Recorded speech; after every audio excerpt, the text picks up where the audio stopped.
अस्सलाम वालेकुम, मैं हूँ Ishfaq Chishti. Dear fellows, friends and students, अभी हम डिस्कस करने लगे हैं एजुकेशनल रिसर्च। सबसे पहले हम डिस्कस करेंगे सोर्सेज ऑफ नॉलेज। इसमें सोर्सेज ऑफ नॉलेज कौन कौन से होते हैं? तो एक है सेंस परसेप्शन, कि जो हम सेंस की वजह से, अपने अदराक की वजह से, अपने देखने की वजह से चीज़ों को हासिल करते हैं। देखने के बाद, ऑब्ज़र्व करने के बाद, सेंसेस को यूज़ करने से, तो वो जो नॉलेज है उसको बोलते हैं सेंस परसेप्शन। इसके बाद दूसरा सोर्स जो है हमारे पास वो है ट्रेडिशंस, कि हमारी जो रवायात होती है, रसूम व रवाज, हमारा कल्चर है, वहाँ से जो हम नॉलेज हासिल करते हैं वो ट्रेडिशनल नॉलेज कहलाता है। इसको हम बोलते हैं ट्रेडिशन। तो ट्रेडिशंस जो है ये दूसरा सोर्स है। इसके बाद जो है साइंटिफिक मेथड है, साइंसी तरीक़ाकार तहकीक की वजह से जो हम नॉलेज हासिल करेंगे, ये भी एक सोर्स है। इसके बाद जो है इंट्यूटिव जो है, इंट्यूशंस जिनको बोलते हैं, इंट्यूशंस, तो ये ऐसा है कि ये हमारा वजदान है, हमारे अंदर की कैफियत हैं, जिसकी वजह से हमें इल्म हासिल होता है। इसके बाद जो इसके बाद जो ज़रिया है सबसे अथेंटिक है, वो है रेविलेशन का। रेविलेशन वही को कहते हैं कि जो अल्लाह ताला की तरफ से उनके नबियों पर जो है, अल्लाह पाक के नबियों पर जो इल्म नाजिल हुआ, अल्लाह तबारक तआला नाजिल किया, तो ये सबसे अथेंटिक होता है और ये एक ज़रिया है इल्म का। तो ये सोर्सेज थे। इसके बाद हम बात करते हैं कि what is educational research. Educational research is a systematic investigation to resolve the educational problems by use of scientific method. ये एक बाकायदा तौर पे जो है तहकीकात होती है और तालीमी मामलात को, मसाइल को हल करने के लिए एक साइंसी तरीक़ाकार है। इसको हम बोलते हैं एजुकेशनल रिसर्च।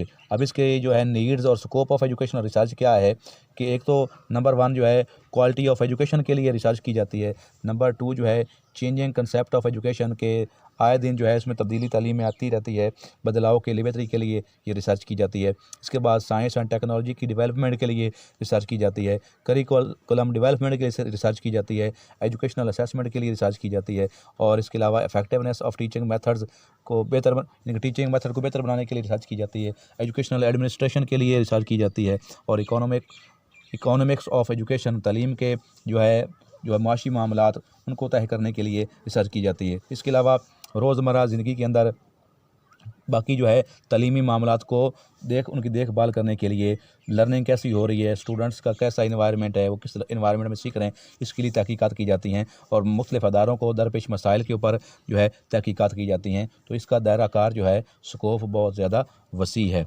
इसके बाद हम बात करेंगे साइंटिफिक मेथड या रिसर्च की और इसके स्टेप्स की। और ये अकॉर्डिंग टू जॉन डेवी अगर बात की जाए, तो इसके जो है साइंटिफिक मेथड जो है अकॉर्डिंग टू जॉन डेवी, इसके 5 स्टेप्स हैं। नंबर 1 जो है आइडेंटिफिकेशन ऑफ प्रॉब्लम है। सबसे पहले हम मसले का जो उसको तलाश करते हैं कि कौन सा मसला है। इसके बाद फिर है फार्मूलेशन ऑफ हाइपोथेसिस, फिर हम एक मफरूज़ा बनाते हैं कि ये मामला इस तरह से होगा। यानी कि अगर हमने को मसला ढूंढा कि problems of boys elementary school in rural areas, के एलिमेंट्री स्कूल जो हैं देहातों के, उनके लड़कों के क्या मसाइल हैं उसके, ये हमारा आइडेंटिफिकेशन ऑफ प्रॉब्लम है। फिर इस पे हम मफरूज़ा बनाएंगे कि उनको जो है कौन कौन से मसाइल हैं, उसके ऊपर एक अपना तजिया करेंगे, एक लाइन बनाएंगे कि यहाँ पर जो है मिडिल स्कूल जो हैं उनमें जो है 4 दीवारी का मसला है, या उनको जो है जो उनके तालीमी अमूर जो हैं वो पूरी तरह से सर अंजाम नहीं पा रहे, टीचर जो हैं अनट्रेंड हैं, इस तरह से वो हम मफरूज़ा बनाएंगे। फिर उसको जो है इम्प्लीमेंट करेंगे। तो फिर क्या करेंगे, नंबर 3 पे वो collection and analysis of data है, कि हम डेटा कलेक्ट करेंगे। क्वेश्चनेयर फिल करने के बाद उसके मुख्तलिफ तरीके होते हैं, तो ज़्यादातर क्वेश्चनेयर यूज़ होता है, सवालनामा, तो वो फिल करवाया जाता है। इस तरह से डेटा कलेक्ट करेंगे। इंटरव्यू भी हो सकते हैं। तो क्या है, फिर जो है डेटा कलेक्ट करने के बाद फिर नंबर 4 पे है ड्राइंग ऑफ कंक्लूजन, है कि हम फिर वो नतीजा ख़ास करेंगे। फिर इसके बाद नंबर 5 है कन्फर्मेशन या डिसकन्फर्मेशन है, और मॉडिफिकेशन ऑफ द हाइपोथेसिस। फिर जो है उसको फिर कन्फर्म करेंगे और उस हिसाब से अपना मफरूज़ा जो है उसको मॉडिफाई करेंगे। तो ये 5 स्टेप्स हैं साइंटिफिक मेथड के अकॉर्डिंग टू जॉन डेवी। इसके बाद एरियाज़ ऑफ साइंटिफिक डिसऑनेस्टी की बात करते हैं कि रिसर्च के दौरान कौन कौन सी जो है गलत काम में अंजाम दिए जाते हैं। एक है प्लेजियरिज्म। प्लेजियरिज्म क्या है, ये कॉपियों को कहते हैं, किसी का डेटा जो कॉपी करके आगे जो कॉपी पेस्ट करना, तो ये जुर्म है। इसके बाद फैब्रिकेशन है, ये फाल्स होल्ड है, यानी कि किसी चीज़ का वजूद में ना होना और हम उसको जो है वो ऐसे ही अपनी तरफ से जो है लिख दें, और वो जो है वो सैंपल जो है वो करेक्ट ना हो, रॉन्ग हो, गलत हो, उसके जो है यानी कि उसमें हकीकत उसकी ना हो, बोगस हो। Anything that is made up but not really occurred, बनाई तो जाए लेकिन हो ना, तो इसको हम कहेंगे फैब्रिकेशन। इसके बाद है non publication of data. It means data was suppressed publishing the facts, it is not ethical to ignore exceptions. तो जो है डेटे को पब्लिश करना ज़रूरी है कि डेटा बना जब इकट्ठा किया जाता है उसके बाद उसकी पब्लिकेशन ज़रूरी है। फॉल्टी डेटा गैदरिंग प्रोसीजर, गलत तरीक़ा से डेटा कलेक्ट नहीं करना चाहिए। इसके बाद है poor data storage and retention वगैरह, ये भी मसला है कि data should be kept safely and available always for verification by others, कि हर एक की रसाई में आपका डेटा होना चाहिए जो आपने पड़ताल छानबीन की है। इसके बाद है मिसलीडिंग अथरशिप, कि जो इसने लिखा है name of real researcher should not be replaced, change नहीं किया जाना चाहिए, इसने इसको सही तलाश किया था उसी का नाम वहीं पे होना चाहिए, अपना नाम नहीं लगाना चाहिए। इसके बाद कॉपीराइट इशू हैं, तो ये कौन से हैं कि इसमें जो है जिसने डेटा जिसका आप हवाला दे रहे हैं रेफरेंस, उसका जो है उससे परमिशन लेनी ज़रूरी है, उसके परमिशन के बगैर जो है आप डेटा जो है पुट नहीं कर सकते। इसके बाद हम बात करते हैं टाइप्स ऑफ रिसर्च की। तो एक तो टाइप्स बाय पर्पज़ हैं और दूसरा टाइप्स बाय मेथड है। बाय पर्पज़ के लिहाज से नंबर 1 है बेसिक रिसर्च, नंबर 2 है अप्लाइड रिसर्च और 3 है एक्शन रिसर्च। और बाय मेथड है हिस्टोरिकल रिसर्च, नंबर 2 है डिस्क्रिप्टिव रिसर्च और नंबर 3 है एक्सपेरिमेंटल रिसर्च। अब इनको 1 बाय 1 डिस्कस करते हैं। अब बेसिक रिसर्च जो है, जो बाय पर्पज़ है, उसकी पहली टाइप, उसमें ये कौन सी रिसर्च होती है, इसके अंदर कंडक्टेड बाई जो है कंडक्टेड फॉर थ्योरी डेवलपमेंट होती है, थ्योरी को बनाने के लिए होती है, और लैब के अंदर ये कंडक्ट की जाती है, और इसके ऊपर हायर कंट्रोल होता है और ये एक्सपर्ट्स इसको बनाते हैं, और मोस्टली इसमें जो सब्जेक्ट होता है जिसके ऊपर तजर्बा किया था वो एनिमल्स होते हैं। इसके बाद दूसरी इसकी किस्म है बाय पर्पज़ की अप्लाइड रिसर्च, जिसको हम फील्ड रिसर्च भी बोलते हैं। ये कंडक्टेड जो है फॉर एप्लीकेशन ऑफ थ्योरी, उस थ्योरी पे काम करने के लिए जो है अप्लाई की जाती है। इसके अलावा ये फील्ड के अंदर काम करती है, और इसके अलावा ये लेस कंट्रोल होता है इसका, और इसमें जो है कंडक्ट करने वाले वो एजुकेशनिस्ट होते हैं, और पीपल जो है ना एज ए जिनके लोग जो अफराद हैं वो एज ए सैम्पल इस्तेमाल होते हैं। इसके बाद थर्ड जो है वो है एक्शन रिसर्च, इसको हम क्लासरूम रिसर्च भी कहते हैं, और ये कौन कंडक्ट करता है, ये फौरी जो टीचर की तरफ से कंडक्ट की जाती है, और ये फौरी मसाइल के हल के लिए कंडक्ट की जाती है, और कंट्रोल इसका लाइट होता है, हल्का कंट्रोल होता है, का मुकम्मल उस पर अबूर या कंट्रोल हासिल नहीं होता, और स्टूडेंट इसके जो है ना एज ए सब्जेक्ट या सैम्पल के तौर पर इस्तेमाल होते हैं। अब दूसरी जानिब जो है वो इसकी टाइप में आता है हिस्टोरिकल रिसर्च। हिस्टोरिकल रिसर्च जो है तारीखी मामलात को जो है उस पर बात करने के लिए, जो है तहकीक करने के लिए, जो तारीखी वाक़यात हैं, तारीखी वाक़यात पे जो है तजर्बे करने के लिए, उसको देखने के लिए, रिसर्च करने के लिए क्या है कि क्या चीज़ हकीकत थी, क्या क्या हुआ, तो उस पर जो है माजी के अंदर, तो उस पेपर जो रिसर्च होती है इसको बोलते हैं हिस्टोरिकल रिसर्च। और इसकी जो टाइप्स हैं इसमें बिब्लियोग्राफिकल रिसर्च है, और इंस्टीट्यूशनल है, और लीगल है। बिब्लियोग्राफिकल जो किताबें वगैरह लिखी जा चुकी हैं उनके ऊपर तहकीकात होती हैं, और इंस्टीट्यूशनल जो अदारों के ऊपर होती हैं, लीगल कवानीन नहीं होती, कवानीन के लिहाज से। इसके बाद दूसरी इसकी टाइप है डिस्क्रिप्टिव रिसर्च। ये कौन सी रिसर्च होती है, ये है कि it refers to systematic investigations of the current events, problems, issues and facts. ये रोज़मर्रा के जो है मौजूदा हालात, वाक़यात, मसाइल के ऊपर जो तहकीकात करने के लिए रिसर्च होती है, इसको कहते हैं डिस्क्रिप्टिव रिसर्च। और ये सर्वे होता है, कैजुअल कंपैरेटिव रिसर्च होती है, या डेवलपमेंटल स्टडी भी इसको बोलते हैं। तो ये इसकी टाइप्स हैं। इसके बाद आगे है थर्ड टाइप इसकी experimental research. It is a research in which effect of independent variable is determined on the dependent variable. ये तजुर्बा किया जाता है इसके ऊपर जो है ना इंडिपेंडेंट जो होते हैं वेरिएबल्स जो होते हैं, मुग़य्यरात जो होते हैं आज़ाद, उनका असर देखा जाता है, जो मुक़य्यद होते हैं तग़य्युरात उनके ऊपर। तो ये देखा जाता है कि इंडिपेंडेंट वेरिएबल जो हैं उनका असर क्या है डिपेंडेंट वेरिएबल पर, और ये तजुर्बा किया जाता है, तजुर्बा के बाद जो है नताइज इसके निकाले जाते हैं। तो इसके बाद हम डिस्कस करते हैं क्वांटिटेटिव रिसर्च और क्वालिटेटिव रिसर्च के दरमियान कंपैरिजन को।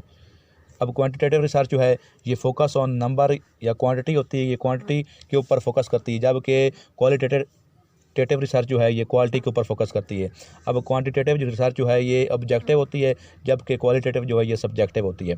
इसके बाद इसमें क्वांटिटेटिव के अंदर जो है डिडक्टिव प्रोसेस होता है, जबकि दूसरी के अंदर क्वालिटेटिव के अंदर इंडक्टिव प्रोसेस होता है, और ये मोर जनरलाइजेबल होती है क्वांटिटेटिव, और दूसरी जो है लेस जनरलाइज होती है। ये क्वांटिटेटिव जो है लार्ज सैंपल होता है इसका, और क्वालिटेटिव का जो है सैंपल स्मॉल सैंपल होता है। और इसके अलावा जो है क्वांटिटेटिव होती है ये कन्फर्मेटरी होती है, दूसरी जो है ये एक्सप्लोरेटरी होती है। इसके अलावा इसमें मेजरमेंट होती है क्वांटिटेटिव के अंदर, दूसरी के अंदर इंटरप्रिटेशन होती है, उसकी वजाहत की जाती है। और ये जो है टेस्ट थ्योरी होती है, थ्योरी को टेस्ट करती है, जबकि ये जो है क्वालिटेटिव जो है ये क्या है, डेवलप्स थ्योरी को डेवलप करती है। और ये स्ट्रक्चर डेटा को स्ट्रक्चर करती है क्वांटिटेटिव, जबकि क्वालिटेटिव जो है अनस्ट्रक्चर डेटा करती है। और आखिरी बात जो सबसे अहम है कि क्वांटिटेटिव रिसर्च जो है इसके रिजल्ट्स जो है नंबरिकल फॉर्म के अंदर होते हैं, जबकि क्वालिटेटिव रिसर्च के जो है नताइज वो वर्ड्स और पिक्चर के अंदर मौजूद होते हैं। इसके बाद हम बात करते हैं हिस्टोरिकल रिसर्च की। तो हिस्टोरिकल रिसर्च के जो स्टेप्स हैं उसके अंदर सबसे पहले तो स्टेटमेंट ऑफ प्रॉब्लम होती है, मसले का हल, इसके बाद मसला ढूंढना, उसको बयान करना। इसके बाद कलेक्शन ऑफ डेटा है, तो कलेक्ट डेटा कैसे करना है कि प्राइमरी सोर्सेज हैं उसके और सेकेंडरी सोर्सेज। प्राइमरी सोर्सेज वो हैं जो आप खुद तलाश करें, वो प्राइमरी सोर्सेज हैं डेटा के लिए, और जो लोग उसको तलाश करें या किताबों से आपको लें हवाले, जो दूसरों से सुने आप, तो वो सेकेंडरी सोर्सेज होते हैं। और इसके बाद नंबर 3 है फिर एनालिसिस क्रिटिसिज्म ऑफ डेटा, उसके ऊपर एनालाइज किया जाता है। जो डेटा कलेक्ट होता है उसको एनालाइज किया जाता है। उसके लिए 2 तरीकाकार होते हैं, एक एक्सटर्नल होता है क्रिटिसिज्म और एक इंटरनल होता है। एक डेटा के किस तरह से कलेक्ट किया गया उसके ऊपर बात होती है, इसके बाद जो उसके कानूनी असरात है उसके ऊपर बात होती है। और उसके बाद फिर नंबर 4 है ड्राइंग कंक्लूजन, नतीजा खज करना। और नंबर 5 है रिपोर्ट राइटिंग होता है कि रिपोर्ट लिखनी होती है, और इसके अंदर हाइपोथेसिस मौजूद नहीं होता हिस्टोरिकल रिसर्च के अंदर। इसके बाद जो है नेक्स्ट हम बात करेंगे, जब अगली बात इसकी जो है टाइप्स की बात होगी, तो टाइप्स ऑफ हिस्टोरिकल रिसर्च में बिब्लियोग्राफिकल रिसर्च है, इसका ताल्लुक जो है स्टडी ऑफ बुक्स से है, पब्लिशर से है, पब्लिशर मटेरियल से है, आर्टिकल से होता है, जर्नल से होता है। जो लिखा गया है बुक्स के ऊपर तहकीकात करना, छानबीन करना, उसकी रिसर्च करना, ये होती है बिब्लियोग्राफिकल रिसर्च। इसके अलावा बायोग्राफिकल रिसर्च जो है ये क्या है, मुख्तलिफ पर्सनैलिटीज़ के ऊपर होता है, उनकी लाइफ के ऊपर होता है, उनके सोसाइटी के ऊपर, उनके जो इम्पैक्ट्स थे इनके ऊपर तहकीकात की जाती है, शख्सियात के ऊपर, तो ये बायोग्राफिकल रिसर्च होती है। इसके बाद लीगल रिसर्च क्या है, ये गवर्नमेंट इशूज़ के ऊपर या कॉन्स्टिट्यूशंस के ऊपर, अदारों के ऊपर और दूसरे ऑर्डर्स के ऊपर तहकीकात की जाती है, ये होती है लीगल रिसर्च। इसके बाद studying the history of ideas के मुख्तलिफ डिफरेंट आइडियाज़ को, कम्युनिज़म को, सोशलिज़म को जो है, या नेशन थ्योरीज़ को डिस्कस करना, ये भी एक टाइप है इसकी। तो ये कुछ टाइप्स थी। इसके अलावा जो है हम बात करते हैं types of descriptive research. Descriptive research जो है वैन डेलन ने जो है इसको 3 टाइप्स इसकी डिस्क्राइब की हैं, बयान की हैं। नंबर 1 है सर्वे स्टडी, और नंबर 2 है डेवलपमेंटल स्टडीज़, और नंबर 3 है रिलेशनशिप स्टडीज़। तो ये इसकी जो है यानी कि ना डिस्क्रिप्टिव रिसर्च की जो है कि सर्वे पहले किया जाता है, सर्वे के तहत भी ये हो सकती है। डेवलपमेंट स्टडी को बढ़ाने के लिए भी ये इसके ऊपर तहकीकात की जा सकती हैं, और इंटर रिलेशनशिप बाहमी ताल्लुकात को की छानबीन करने के लिए, उनके ऊपर तहकीकात करने के लिए आपस के ताल्लुकात के ऊपर भी हो सकती है। इसके बाद है अब जो टाइप्स ऑफ इंटर रिलेशनशिप्स है, इसकी फर्दर टाइप्स हैं। एक नंबर पे जो है वो केस स्टडी है, आगे फिर कैजुअल कंपैरेटिव स्टडी है, या इसको एक्स पोस्ट फैक्टो भी कहते हैं, और नंबर 3 है कोरिलेशन स्टडी। अब केस स्टडी क्या है, it is related to depth investigations of a single case or a limited number of cases, कि ये एक केस के ऊपर जो है उसकी तहकीकात या सिंगल पर्सन के ऊपर या सिंगल इवेंट के ऊपर तहकीकात की जाती हैं, छानबीन की जाती है, इसको बोलते हैं केस स्टडी, एक मामले को लेकर चलना। इसके बाद है कैजुअल कंपैरेटिव स्टडी या एक्स पोस्ट फैक्टो, ये क्या है, it explores the possible causes of effects our existence difference in the behaviour of the individuals, के लोगों के रवैयों के अंदर क्या फ़र्क है, और उनका आपस में कंपेयर एंड कंट्रास्ट किया जाता है। और क्या है फिर फर्दर क्या है, it attempts to identify cause effect relationship, के ताल्लुक़ के दरमियान कौन से वजूहात हैं, कौन सी जो है जो इसमें असरात इनके क्या हैं आपस में ताल्लुकात कायम करने के। तो ये मुख्तलिफ आपस में रिलेशनशिप्स के असरात जो हैं और उनके काजेज़ जो हैं, ये इनको पॉइंट आउट किया जाता है। इसके बाद है correlation coefficient shows the degree of relationship between variables, कि ये मुख्तलिफ वेरिएबल्स के दरमियान ताल्लुक़ को जो है ज़ाहिर करने के लिए तहकीकात की जाती हैं। तो ये छानबीन जो है ये कहलाती है कोरिलेशन स्टडी। इसके बाद हम बात करते हैं कि कंडीशंस फॉर एक्सपेरिमेंटल रिसर्च। तो जब रिसर्च की जा रही है, नंबर 1 उसमें जो कौन सी चीज़ें शामिल होनी चाहिए, एक कंट्रोल के मुकम्मल कंट्रोल होना चाहिए, और नंबर 2 जो है रैंडमाइजेशन होनी चाहिए कि इसमें हर एक को बराबर चांस दिया जाना चाहिए। नंबर 3 है रेप्लिकेशन, है छोटे छोटे और तजर्बों में काम को बांट देना, चीज़ों को मुख्तलिफ हिस्सों में बांट के जो है फिर आगे की इनकी बड़ी चीज़ है उसको आगे जो है सब डिवाइड करके, एक बड़ा एक्सपेरिमेंट किया जा रहा है उसके फिर आगे जो है ना मुख्तलिफ हिस्से करके छोटे जो है ग्रुप्स के अंदर उसको डिवाइड करके फिर जो उसको ऊपर स्टडी करना, उसके ऊपर जो है रिसर्च करना। इसके बाद जो है वेरिएबल्स का इस्तेमाल होता है।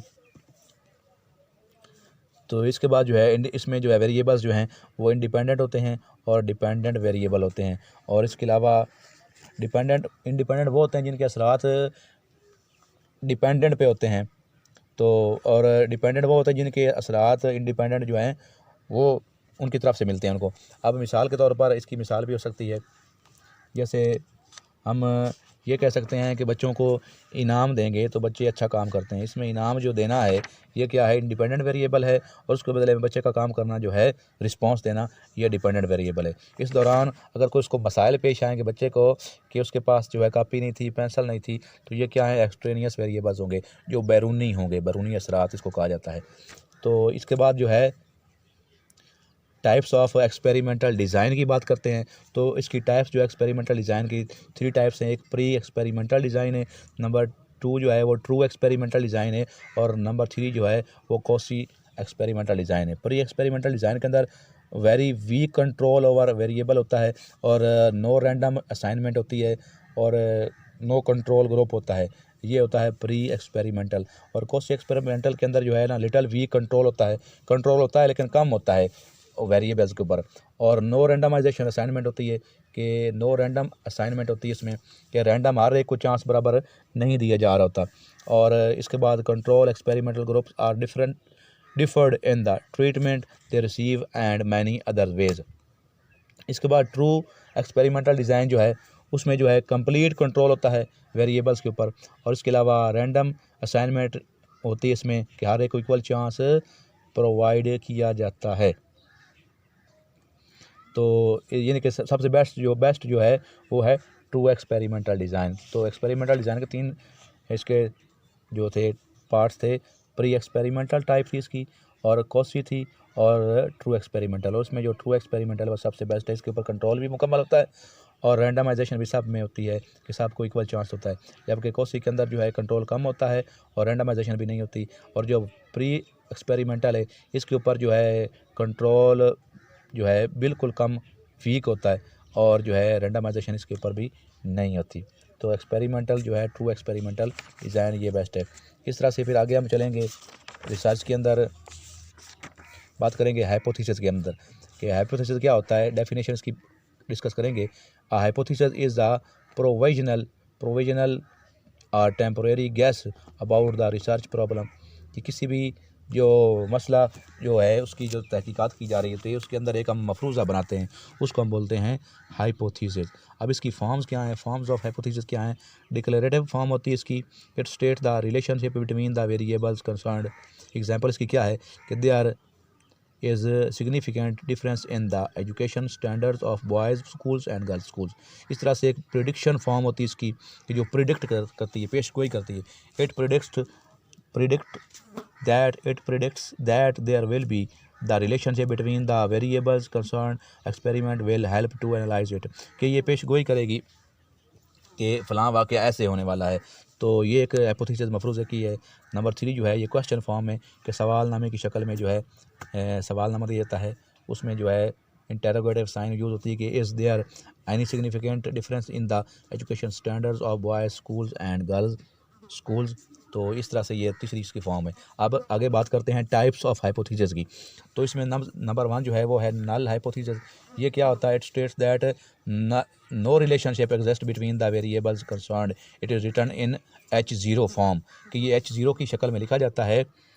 तो इसका मतलब ये है कि मुख्तलिफ वेरिएबल्स के दरमियान कोई ताल्लुक़ नहीं है। There is no significance difference in the education standards of boys and girls schools. ये इसकी एग्जांपल है कि जो रिलेशंस को क्या है कि इसमें कोई रिलेशनशिप नहीं है, और ये इसको H0 से ज़ाहिर करेंगे तो ये होता है नल हाइपोथेसिस। दूसरी तरफ जो दूसरी इसकी टाइप है जो यूज़ होती है वो है रिसर्च हाइपोथेसिस। इसको हम अल्टरनेट हाइपोथेसिस भी बोलते हैं। Alternate hypothesis is designed against the null hypothesis. ये उसके मुखालिफ इस्तेमाल किया जाता है नल हाइपोथेसिस के दरमियान। इसके अलावा इसको कहते हैं कि it is accepted when the null hypothesis is rejected. जब नल हाइपोथेसिस को रिजेक्ट करते हैं तो ये एक्सेप्ट होता है। Hypothesis other than null form are return as H1 H2 H3। कोई ये जो नल हाइपोथेसिस को H0 से ज़ाहिर करते हैं, जबकि इसको जो है H1 H2 H3 से ज़ाहिर किया जाता है। इसके बाद हम बात करेंगे सैम्पलिंग के ऊपर। जो जिस एरिया के अंदर हम जाके रिसर्च कर रहे होते हैं वो सारा का सारा जो है हमारी कहलाती है पॉपुलेशन, और उसमें से जो हम मखसूस हिस्सा सेलेक्ट करते हैं तो वो होता है हमारा सैंपल। अब इसकी जो है आगे हम और जो तरीक़ाकार हम इख्तियार कर रहे होते हैं, सिलेक्शन कर रहे होते हैं, वो होती है हमारी सैम्पलिंग। अब इसकी हम टाइप्स करते हैं, कौन कौन सी हैं सैम्पलिंग जो है टेक्निक्स कौन सी हैं। There are 2 types of sampling techniques as under. एक होती है प्रोबेबिलिटी सैम्पलिंग होती है, एक होती है नॉन प्रोबेबिलिटी सैम्पलिंग। जो प्रोबेबिलिटी सैम्पलिंग होती है, प्रोबेबिलिटी के अंदर जो है हर फर्द जो है उसको बराबर चांस होता है कि उसका भी हिस्सा उसमें हो सकता है, या उसको भी चांस मिल सकता है कि वो भी सिलेक्ट हो सकता है। Every individual of the population has equal chance of selection for sample, कि वो सैंपल के अंदर आ सकता है, उसको हर एक के लिए चांस होता है। जैसे कि हम लकी ड्रा करते हैं, उसके लिए किसी का भी चांस, किसी का भी कोरा निकल सकता है। इसी तरह से ये होती है प्रोबेबिलिटी सैम्पलिंग। और नॉन प्रोबेबिलिटी क्या है कि ये मनमानी की होती है, जिसको चाह सेलेक्ट कर लिया, तो ये क्या है, हर एक के लिए इक्वल चांस नहीं होता। Every individual of the population has no equal chances of selection for sample. इसके बाद इसकी अब सब टाइप्स जो हैं, types of probability sampling. Probability जो है इसमें सब एक को चांस होता है, इसकी कौन कौन सी टाइप है। एक है सिंपल रैंडम सैम्पलिंग है, इसके अंदर जो है रैंडमली सिलेक्शन की जाती है कि हर एक को इक्वल चांस दिया जाता है कि उसमें से जो कोई चाहे वो सिलेक्ट हो सकता है। इसके बाद सिस्टमैटिक सैम्पलिंग जो है, ये कंप्यूटराइज फॉर्म में होती है कि एच वाले नाम निकाल लिए, एन वाले नाम निकाल लिए, तो इस तरह से जो है ये सिस्टमैटिक सैम्पलिंग है। इसके बाद स्ट्रेटिफाइड सैम्पलिंग क्या होती है कि population is divided into sub groups होती है, स्ट्रेटा के अंदर सब ग्रुप के अंदर डिवाइड किए जाते हैं। देन एवरी सब group has equal presentation in samples as they exist in population. फिर सब ग्रुप जो है इनको हर एक को अलग अलग चांस मिलता है सिलेक्शन का। फॉर एग्जांपल इसकी मिसाल ये है कि अगर army soldier of 3 countries are as under, के 3 मुल्कों के जैसे सिपाही हों, जैसे पाकिस्तान हो, चाइना हो, अफ़गानिस्तान हो, तो हर एक के चाइना के 50 हों, अफ़गानिस्तान के 100 हों, और या पाकिस्तान के 50 हों, चाइना के जो है 100 हों, 150 दूसरे हों तीसरे के, तो हर एक के लिए जो है फिर उसके लिए इनके अफ़गानिस्तान के 150 हों, फिर उनकी जो है हम प्रोपोर्शन निकालने के बाद फिर जो है हर एक को जो है अलग चांस मिलता है, उसमें सभी जो है ना ऐड हो जाते हैं। स्ट्रेटिफाइड में जो है बड़े ग्रुप को जो है सब ग्रुप्स के अंदर डिवाइड कर लेना और फिर उनको जो है सबको इक्वल चांस देना सिलेक्शन का, ये होती है स्ट्रेटिफाइड। यानी कि ना population is divided into sub groups or strata.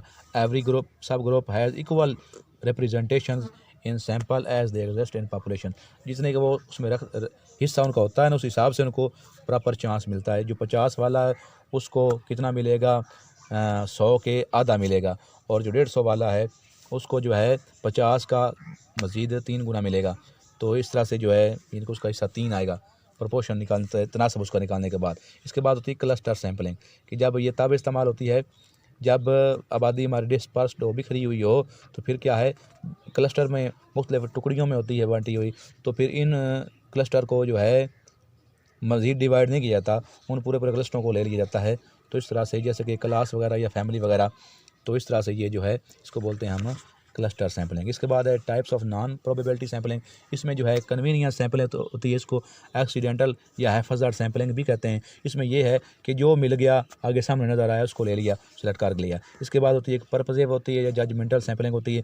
ये होती है कि रिसर्चर जो रिसर्च कर रहा होता है वो अपनी जजमेंट लगाता है कि ये सही रहेगा, तो वो उस हिसाब से सेलेक्ट उसको कर लेता है। इसके बाद होती है कोटा सैम्पलिंग, कि हर एक का कोटा होता है। कहते हैं कि यानी कि ना छोटे बच्चों का कोटा रख लिया, इतने 6 ईयर तक बच्चे हमने इतने लेने हैं, तो जो 12 ईयर वाले इतने लेने हैं, तो ये कोटा। या इस तरह से कि आर्मी के जो है कैंडिडेट इतने लेने हैं, स्टूडेंट इतने लेने हैं, टीचर का इसमें इतना हिस्सा होना चाहिए, तो ये कोटा के हिसाब से सिलेक्शन होती है। इसमें हर एक को इक्वल चांस नहीं होता। इसके बाद है स्नोबॉल सैम्पलिंग। ये कौन सी होती है, ये इस तरह से है कि एक जब रिसर्च करने वाला आगे नहीं ना पहुंच सकता, तो फिर उसको आगे जब जिससे कुछ डेटा कलेक्ट कर रहा होता है वो उसको बताता है कि आगे फ़लाँ बंदा भी रहता है।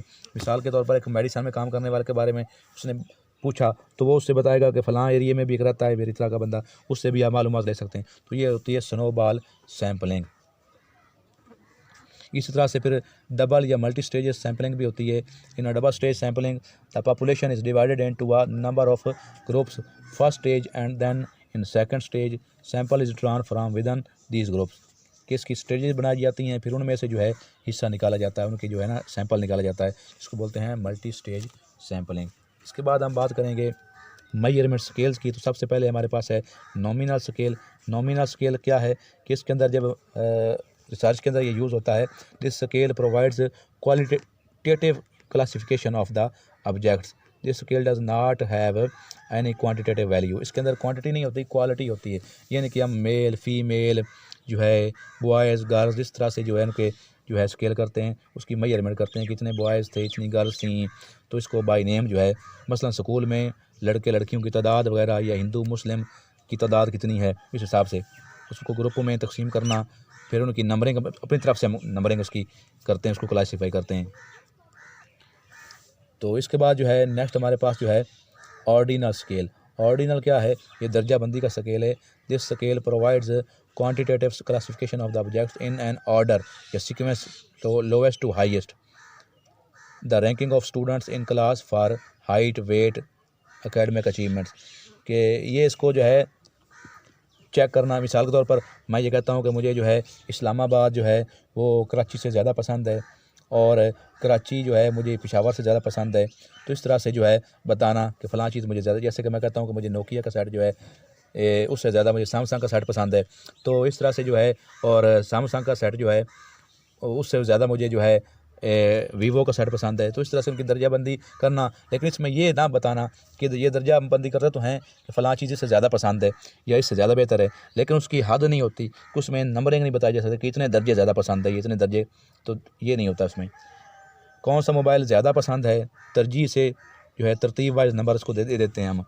तो इसके अलावा ये पता नहीं चलता इसमें हमें कि जो है फ़र्क कितने % है। इसके बाद है इंटरवल स्केल। इसके अंदर वक्फ़ा होता है कि इसमें नंबरिंग हम खुद करते हैं इसके अंदर भी, और इसके अलावा इसमें जो है नंबरिंग ये आर्जी होती है, आर्बिट्रेरी होती है, और इसमें जो है यानी कि 5 नंबर पे, 6 नंबर पे, 7 नंबर पे, 8 नंबर पे कि फ़लाँ चीज़ जो है मुझे इसके बारे में मैं एग्री हूँ, स्ट्रॉन्गली एग्री हूँ, जो डिसएग्री हूँ, स्ट्रॉन्गली डिसएग्री हूँ। इस तरह से जो है दर्जाबंदी इनकी करते हैं, वक्फ़ा वक्फ़ा में जो है इसमें करते हैं। इसके अलावा इनके अंदर जो है ट्रू ज़ीरो जो है ये होता है कि इसके अंदर जो है ना ज़ीरो को दर्जा इसमें शामिल नहीं होता, और इस तरह से जो है ये इंटरवल एक वक्फ़ा दिया जाता है, गैप के साथ जो है ये स्टेप बाय स्टेप आगे चलती है कि हर एक का जो है दर्जा है कि इतने दर्जे पे है और अगली चीज़ उससे मुझे इतनी ज़्यादा जो है ये बेहतर है, फ़लाँ दर्जे पे फ़ाल कर रही। इसके बाद रेशियो स्केल है, इसके अंदर तनासब निकाला जाता है, रैंकिंग भी इसकी होती है और नंबरिंग भी इसकी की जाती है कि 1 नंबर 2 नंबर एक चीज़ फ़लाँ नंबर पे है, 2 नंबर पे, 3 पे, 4 पे, 5 पे, इस तरह से इसकी दर्जाबंदी की जाती है। तो मिसाल के तौर पर इसमें जो है किसी की अगर सैलरी 10,000 है तो वो 10 ही है, तो ये नहीं कि उसको आप कम ज़्यादा नहीं कर सकते। इसमें अब नॉमिनल स्केल जो है इसके जो है ये क्वालिटेटिव होती है और क्लासिफिकेशन भी इसकी होती है, और जो ऑर्डिनल स्केल होता है उसमें क्वांटिटेटिव होती है इसकी खूबी, और साथ में ये क्या है, ये क्लासिफिकेशन भी हम कर सकते हैं और आर्डर और सीक्वेंस भी इसको दे सकते हैं। और इंटरवल जो है इसके अंदर जो है क्वांटिटेटिव इसकी फॉर्म भी होती है और साथ में इसकी क्लासिफिकेशन भी कर सकते हैं चीज़ों की, और आर्डर और सीक्वेंस भी होता है, और साथ में इसके अंदर इंटरवल भी एक वक्फ़ा भी पाया जाता है। जबकि रेशो के अंदर क्वांटिटेटिव फॉर्म भी इसकी होती है, क्वांटिटी भी होती है इसमें क्लासिफिकेशन भी हम कर सकते हैं इसको साथ में जो है आर्डर और सीक्वेंस भी दे सकते हैं, और इंटरवल भी होता है और ट्रू ज़ीरो पॉइंट भी होता है कि जहाँ पे ज़ीरो पर यह चीज़ फ़लाँ ज़ीरो पे फॉल कर रही है। तो ये थी इसके बाद टूल्स ऑफ रिसर्च की अगर बात करें तो रिसर्च के अंदर जो टूल्स होते हैं इस्तेमाल, एक तो क्वेश्चनर यूज़ होता है, इसमें क्लोज क्वेश्चन होते हैं, क्लोज एंडेड होते हैं, और ओपन एंडेड क्वेश्चन होते हैं। इसके अलावा इंटरव्यू हम यूज़ कर सकते हैं तरीक़ाकार, और नंबर 3 जो है ऑब्जर्वेशन हम यूज़ कर सकते हैं। इसके अलावा पर्सनैलिटी टेस्ट होते हैं, इसके अलावा सोशियोमीटर टेक्निक्स होती हैं या प्रोजेक्टिव टेस्ट होते हैं, यूज़ होते हैं। इसके अलावा जो है एटीट्यूड स्किल्स भी इस्तेमाल होते हैं या ओपिनियनियर्स भी इस्तेमाल होते हैं कि उसमें जो है राय दही की जाती है। इसी तरह से फिर इन अगर टेस्टों की बात की जाए तो इसमें जो है हम यूज़ करते हैं कि वैलिडिटी की, जब चीज़ें वैलिड होंगी, जो चीज़ हम काम यानी टेस्ट कर रहे हैं क्या कि वो वैलिड है कि नहीं है, तो इसमें वैलिडिटी का इस्तेमाल भी होता है। और इसकी इकसाम वैलिडिटी की जो हैं वो कंटेंट वैलिडिटी होती है कि जो कंटेंट इसमें ऐड किया गया वो वैलिड है कि नहीं है, कंस्ट्रक्ट वैलिडिटी जो उसको बनाया गया उसमें जो है वैलिडिटी है कि नहीं है। इसके अलावा इसकी जो है प्रेडिक्टिव वैलिडिटी कि ये जो इस काम के लिए इसको तैयार किया जा रहा है उसकी प्रेडिक्शन कर रहा है कि नहीं कर रहा। फिर कंकरेंट वैलिडिटी होती है, इसको अगर दोबारा जो है फिर रिपीट किया जाए तो फिर सेम रिज़ल्ट देगा। इसी तरह से फिर रिलायबिलिटी की बात की जाए तो जब टेस्ट एक बार बनाया जाए उसको दोबारा रिज़ल्ट चेक किया जाए तो सेम रिज़ल्ट दे तो ये रिलायबिलिटी होती है। तो इसमें जो है इसकी टाइप्स हैं टेस्ट, रीटेस्ट, रिलायबिलिटी। टेस्ट को अगर दोबारा लिया जाए तो नतीजा सेम आए। पैरेलल फॉर्म रिलायबिलिटी, अगर एक ही तरह के इसको इक्विवेलेंट फॉर्म भी बोलते हैं। अगर एक ही तरह के दो टेस्ट बनाए जाएँ तो दोनों का रिज़ल्ट सेम आए। तो इसी तरह से फिर स्प्लिट हाफ रिलायबिलिटी भी होती है। जब टेस्ट को दो हिस्से किए जाते हैं तो मिसाल के तौर पर 50 की ऑब्जेक्टिव और 50 की सब्जेक्टिव, तो रिज़ल्ट दोनों के सेम आए, तो ये भी रिलायबिलिटी की इसकी टाइप है। इसके अलावा ऑब्जेक्टिविटी भी होती है कि मकसदियत, जिस काम के लिए बनाया जा रहा है वो मकसद पूरा कर रहा है कि नहीं कर रहा है। यूज़िबिलिटी भी होती है, इस्तेमालियत, जिस इस्तेमाल के लिए उसको इस्तेमाल किया जा रहा है उसको सही तौर पर जो है ये काम आए और वो मकसद पूरा हो, इस काम के लिए इसको तजवीज़ किया जा रहा है। इसके बाद आखिर पे हम बात करेंगे राइटिंग रिसर्च रिपोर्ट के बारे में। तो रिपोर्ट राइटिंग के बारे में इसके स्टेप्स जो हैं, सबसे पहले इसके कुछ इब्तदाई पेजेस होते हैं जिनको हम प्रीलिमाइनरी पेजेस कहते हैं, जिसके अंदर टाइटल पेज होता है, डिक्लेरेशन सर्टिफिकेट होता है, डेडिकेशन पेज होता है, अप्रूवल शीट होती है, एक्नॉलेजमेंट होती है का पेज होता है, टेबल ऑफ कंटेंट का पेज होता है, लिस्ट ऑफ टेबल्स का पेज होता है, और लिस्ट ऑफ फिगर्स और एब्स्ट्रैक्ट का और एक्रोनिम्स का पेज होता है। ये 10 पेजेस होते हैं इसमें प्रीलिमिनरी पेज के अंदर। इसके बाद मेन बॉडी होती है जिसके अंदर ये रिसर्च रिपोर्ट के अंदर पहला चैप्टर जो है वो इंट्रोडक्शन का होता है, और चैप्टर 2 इसके अंदर तारुफ करवाया जाता है सारा, और चैप्टर 2 जो इसमें लिटरेचर रिव्यू का होता है, और नंबर 3 जो है रिसर्च मेथडोलॉजीज़ होती है। इसके बाद नंबर 4 जो है डेटा एनालिसिस का, जिसमें डेटा एनालाइज किया जाता है, और 5वां चैप्टर जो है समरी और फाइंडिंग्स वगैरह कंक्लूजन का होता है, रिकमेंडेशन का होता है। इसके बाद इसके आखिर पे जो है सप्लीमेंट्री पेज होते हैं, इसको तीसरा पार्ट जो है सप्लीमेंट्री होता है। इसके अंदर बिब्लियोग्राफी होती है और रेफरेंस वगैरह होते हैं, जो किताबों के हमने हवाले लिए होते हैं वहाँ पे ऐड करने होते हैं, अपेंडिक्स वगैरह होती है, और इंडेक्स और इंडेक्सेस वगैरह होते हैं। तो ये थी रिपोर्ट राइटिंग। तो ये था एजुकेशनल रिसर्च की बुक पूरी जो हमने डिस्कस की। नेक्स्ट वीडियो तक इजाज़त दीजिए, अपना खूब ख्याल रखिए। अल्लाह हाफ़िज़।